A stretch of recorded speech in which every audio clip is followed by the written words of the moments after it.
Good morning. It is Saturday, February 26th, I believe. 3 days away from my birthday. My birthday is February 29th. And this year, of course, it's not leap year. And so I'm going to be celebrating it on the 1st of March, the day after the 28th, right? So anyway, here I am in this is the conference room, as you can see, of the Premier Palace Hotel here in Kiev, where I am staying during the Russian invasion of Ukraine.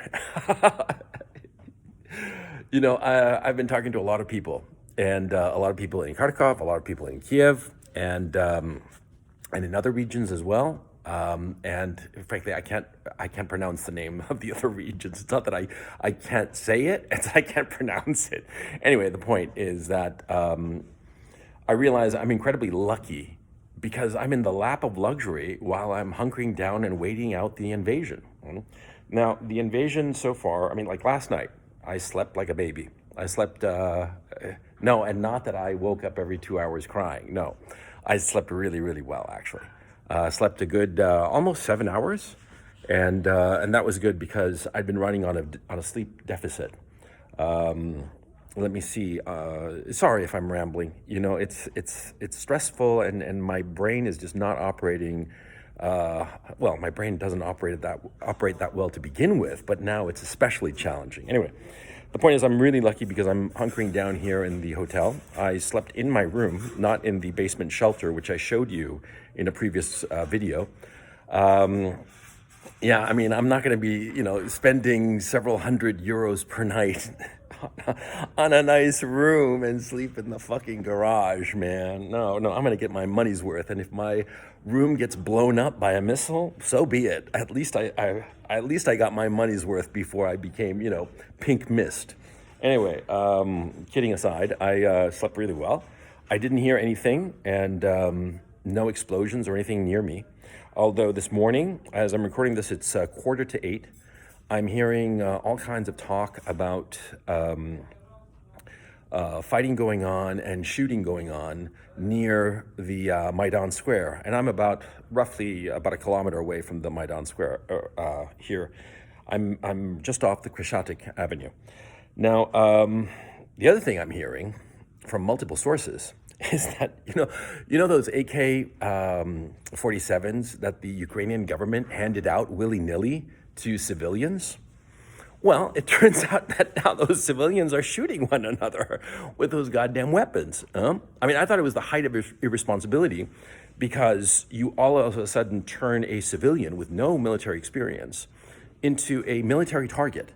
And my thinking was that this is just going to put civilians in harm's way so as to get a photo op for the Ukrainian government. I thought it was really evil and despicable. But it had never occurred to me that a lot of civilians, for their own personal, trivial little squabbles, are going to start turning these weapons against one another. But that's what's going on. Now, as you can see behind me, I don't want to get too close because I don't want to show their identities in anything.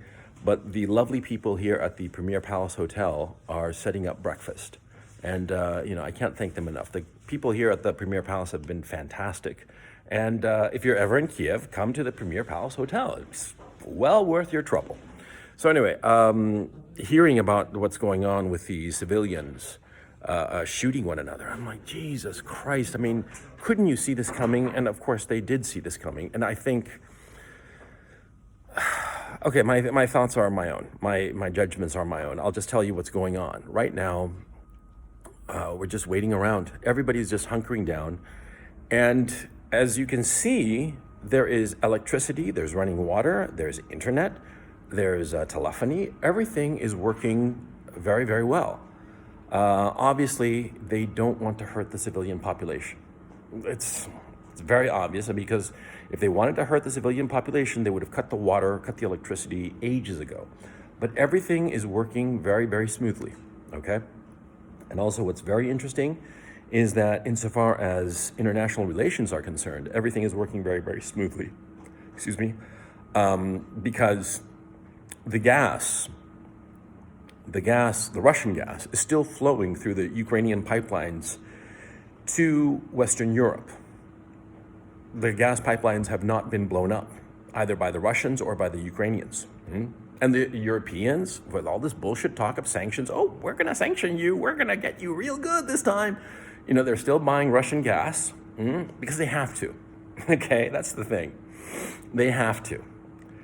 Yeah, so geopolitically, the Americans and the Europeans led the Ukrainians up the garden path, promising them assistance, promising them help, and it gave the Ukrainians a false sense of security and a false sense of their own importance and strength. And they kept on poking the Russians, and they fucked around and found out now, didn't they? Yeah. So anyway, that's what's going on geopolitically. I want to say something else, but it just slipped my mind. I'm just, the stress is quite a bit, no question about it. Really, I can't emphasize this enough. I just find myself I can't believe my dumb luck that I came to Kiev, right before the day of the invasion. But on the other hand, I can't believe my dumb luck that I'm here in a 5-star luxury hotel, and this is where I'm hunkering down. And, I've got everything I need. Later on, I'm going to go to the pool and the sauna and the steam room. Yeah, because, that's what we do when we're in a war, we treat ourselves well. So anyway, everything is, we're just waiting, okay? This invasion, it's, at this time, on Saturday morning, like I said, the 26th of February, everything's looking like the Russians are going to win, okay? And they're going to take over the country, and it's just inevitable at this point. And certainly the West, the Americans, the Europeans, they have no intention of giving any kind of real help to the Ukrainians, and frankly, why should they? But I think it was nasty that they led the Ukrainians up this garden path of just, stringing them along and saying, yeah, go ahead, it'll be fine, just keep on walking, it'll be fine. And, they found out now, didn't they? Anyway, I'm going to go and get some breakfast, and I'll update you guys later on.